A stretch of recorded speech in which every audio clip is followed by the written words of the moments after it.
Hi, my name is Chase, and welcome to the Wellness Center podcast, where we're going to talk all things red light therapy. Thank you so much for tuning into this episode. Please make sure to like and subscribe so you can get updated and notified on all of our newest episodes that we'll be releasing. Have a great rest of your day and enjoy the episode. Hey everyone, this is Chase. Welcome back to the channel. I'm so happy that you're here today. Having a good week so far. I'm recording this on a Saturday. And had a couple of great clients come in, had some great conversations with them, was able to help them out quite a bit. It's been really fun. Now, just so you know, like I say every time, if it looks like I'm looking over here, it's because I am. This is where my computer screen is at. This is where the camera is at. So please just give me a little bit of patience. Today, we are going to talk about something a little bit more serious. Well, I mean, all of our stuff is really serious, but we're going to talk about opioid addiction. And I know that affects a lot of people. So yeah, we'll get right into it. So I'm going to share my screen here, and we are going to talk about opioid addiction. So first, I want to, typically how our podcasts have gone in the past is we talk about something, some sort of ailment or disease or mental struggle or something like that. And then we go and talk about, what it is, a little bit of information. Then we go and we talk about what photobiomodulation does for it. And then we talk about some at-home remedies. This podcast, I'm not going to do at-home remedies because opioid addiction, I think, is something really serious and should be handled by a professional of some sort to help you facilitate that. Because addiction is very real. Opioid addiction is very real. It's very dangerous. So I do have some effective treatments for opioid. So not at-home remedies, but things you can do in conjunction with red light therapy. And I do want to take a little bit more time to really go through the study instead of just the abstract, because I really want people to know that there is options other than opioid addiction. So an opioid, just looking here on Google, is a substance that acts on opioid receptors to produce morphine-like effects. Medically, they're primarily used for pain relief, including anesthesia.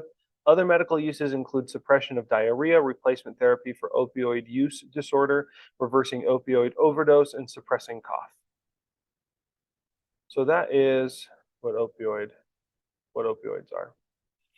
Now, I am here on the National Library of Medicine in the National Center of Biotechnology Information, and they're explaining what opioid use disorder is. So if any of these things ring true to you or are affecting you in some way, please seek help. So opioid use disorder has significant impact on the quality of life. It's an epidemic. The persistent use of opioids should be diagnosed and treated properly. Now, opioid use disorder is the chronic use of opioids that cause clinically significant distress or impairment. Oh, man. There are a lot of people who use opioids regularly who have a prescription for them. Patients diagnosed with obsessive compulsive disorder, OCD, arthritis and epilepsy, and many other things. Examples of opioids can include heroin use, morphine use, codeine use, fentanyl, synthetic opioids such as oxycodone.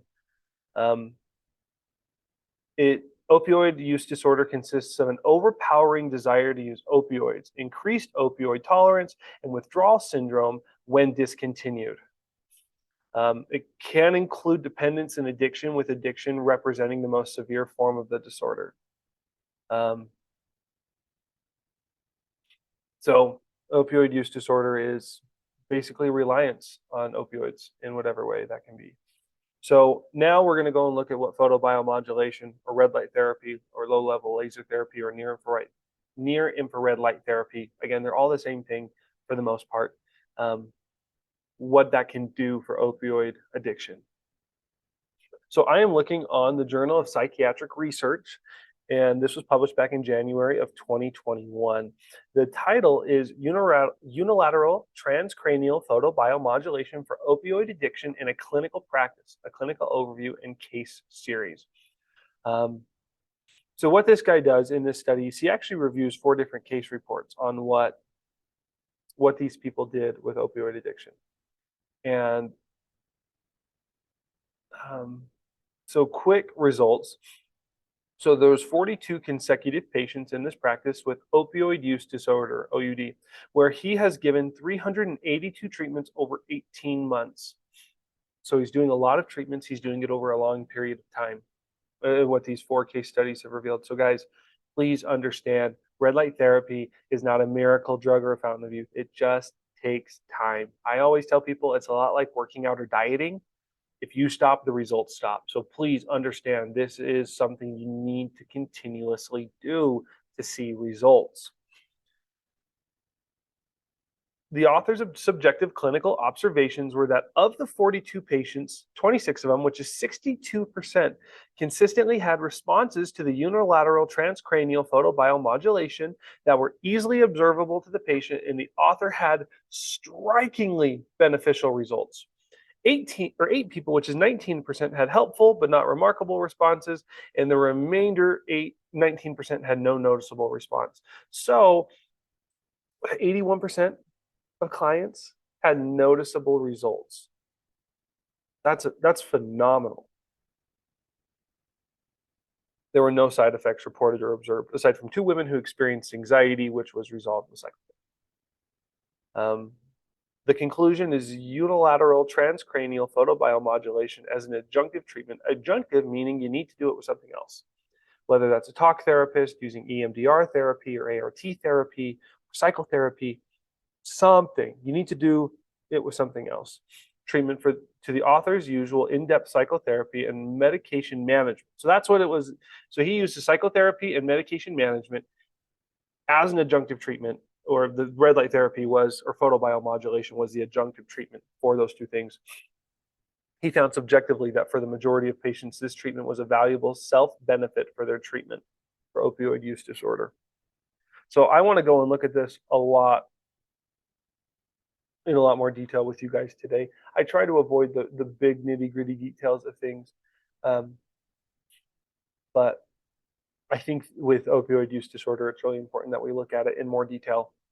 So I'm going to skip some of this stuff, and I want to go and look at the methods of it.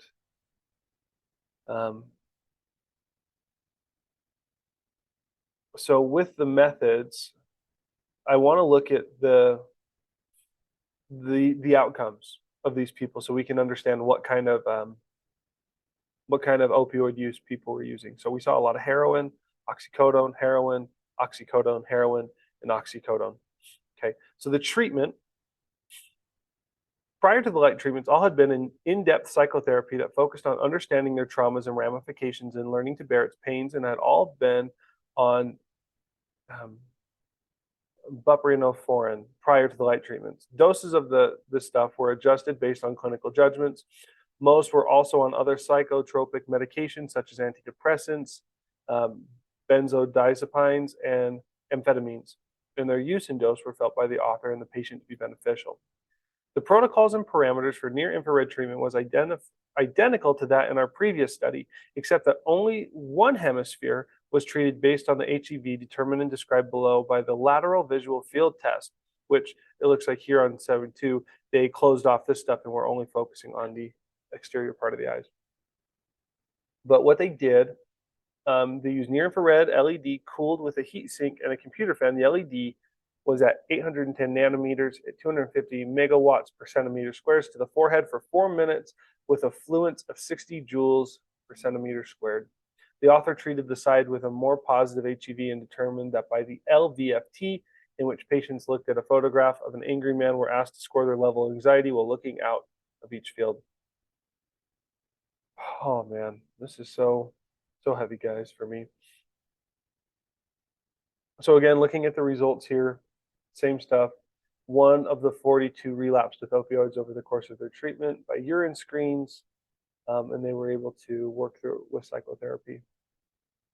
So guys, I know that opioid use disorder is something that affects millions of Americans every year, and it has a lot of detrimental effects. So guys, if that's something you're going through, please seek help, seek change. Red light therapy here at the Wellness Center, we have protocols to help detox your body, to help with your rehabilitation of drugs. And then here are some effective treatments available, um, effective medications that you can use. Um, there's something called MAT, which is a medication assisted treatment that you can use. There is, yeah, a lot of medications. There are vaccines improving treatment delivery. But yeah, I get this information from the National Institute on Drug Abuse, Advancing Addictive Science, Opioid Use Disorder, and Effective Medications. Guys, please, opioids aren't the only answer.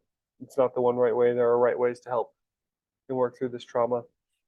So please consider, if you're addicted to opioids in any way, reaching out for help, letting people like my mom and I and other doctors who care and love you guys, let us heal you. Okay, thank you guys so much for tuning in today. For me, that was a much heavier podcast, so I'm gonna go meditate. But please make sure to like and subscribe to the channel so you can get updated on all of our more recent podcasts. I'm trying to release one weekly. Have a great rest of your day. You know there are resources out there.